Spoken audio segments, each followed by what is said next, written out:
আসসালামু আলাইকুম, কেমন আছেন আপনারা সবাই? আশা করি ভালো আছেন। তো আমি আজকে নিয়ে আসলাম একটা বাড়তি কাজ।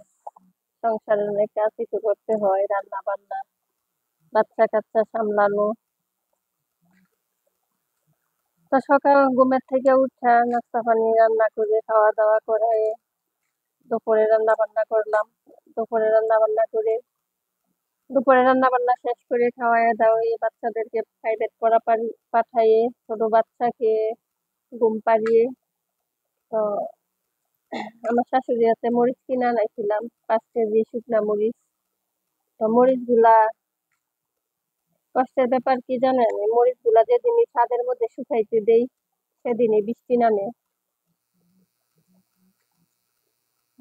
4তলা ছাদের মধ্যে গিয়ে দৌড়াই দিয়ে আসি, সাথে সাথে বৃষ্টি নেমে ভিজা যায়, মরিচ আর শুকাইতে পারি না, এত কষ্ট লাগে। মরিচ যাই শুকাইছি প্রথম রোদ দিয়ে, পরে বললাম যে আরেকটা রোদ দিয়ে ভালো করে শুকাই। পরে রোদ দিছে, পরে পুরা বৃষ্টির পানি ভিজে গেছে, ঘরে এনে রাখছি। পরে একবারে মরিচ গুলা মশমশা মরিচ গুলা পোতায় গেছে। সেই মরিচ গুলাই বেটু বাঁচতেছি আস্তে আস্তে করে। কাকে আবার ডাক দিব, প্রতিদিনই কয়টা কয়টা করে বটু গুলা বাঁচার চেষ্টা করি।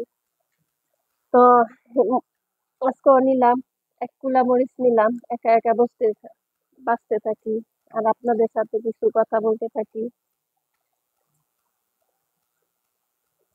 তো এই যে মরিচ গুলা ভালো করে বেছে নিচ্ছি আর বলতেছি যে কখন বাঁচবো, কখন বাছা শেষ হবে। তো অনেকে বেটু সহ এই মরিচ গুলা ভাঙায়। আমি আবার মরিচ পাকি করার পরে আমি মরিচ টেনে নিতে পারি না, নাকে মুখে দিয়ে গ্যাস লাগে। তাই মরিচ ভাঙানোর আগেই আমি বাছার চেষ্টা করি। তো বিকালবেলা ভাবলাম কি আর করবো, শুয়ে শুয়ে তো কাটাতে হবে সময়টা। মরিচ বাছার কাজটাই শেষ করি, প্রতিদিনই বাছি কয়টা কয়টা করে নিয়ে। 5 কেজি মরিচ তো বুঝেনি অনেকগুলা মরিচ, প্রায় আমার বছর পার হয়ে যায়। আর ভাঙালে একসাথে আমি ভাঙাই, হাটের থেকে নিয়ে আসা একসাথে। হলুদের গুঁড়ো আনতে হতো, কিন্তু হলুদের গুঁড়া ভালো হয় না, তাই অন্য একটা দোকান থেকে হলুদের গুঁড়া আনবো। সবসময় আনি, আমার শাশুড়ি তো আর ওই দোকান চিনে না, তাই আমার শাশুড়ি হাতে আর হলুদ আনাইনি, শুধু মরিচটাই নিয়ে এসছি। মরিচ আমার রিহান ধরলে আবার মনে করেন ওর শরীর জ্বলবে, তাই ওরে ঘুম পাড়ায় নিচ্ছি। কারণ যে কোনো কাজই করতে যাই, আমার রিহান সব কাজে আগে আগে থাকে,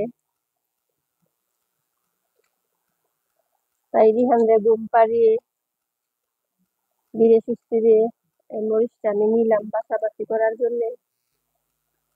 তো যাই হোক, আমি মরিচ বাছতে বাছতে কিছু আলোচনা করি আপনাদের সাথে।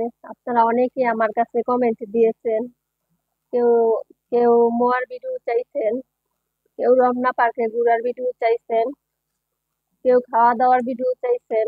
আমি সবার আবদারই রাখবো, আমাকে একটু সময় দেন।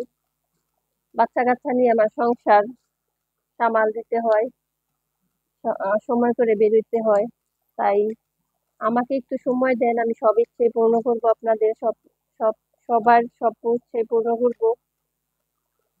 তো রাগ করবেন না, আমি ধীরে সুস্থে ভিডিও ছাড়ি, একদারা ছাড়তে পারি না, সময় একদমই পাই না। তো কি আর বলবো, আজকের জন্য এখানে শেষ। তো একটা ভিডিও আপনাদেরকে দিব, অপেক্ষা করবেন, আমার সাথে রাগ করবেন না। অনেক জনে কমেন্ট করে রাগ করেন কেন ভিডিও দেই না, কেন প্রতিদিন ছাড়ি না। আসলে আমার জায়গা থাকলে আপনারা বুঝতেন, একটা সংসার একটা ফ্যামিলি সামাল দিতে কতটা সময় লাগে। তো যাই হোক, আজকে এখানেই শেষ। ভালো থাকবেন, সুস্থ থাকবেন, আমার জন্য দোয়া করবেন যেন আমি সুস্থ থেকে আপনাদের জন্য ভালো ভালো ভিডিও নিয়ে আসতে পারি। Bye bye.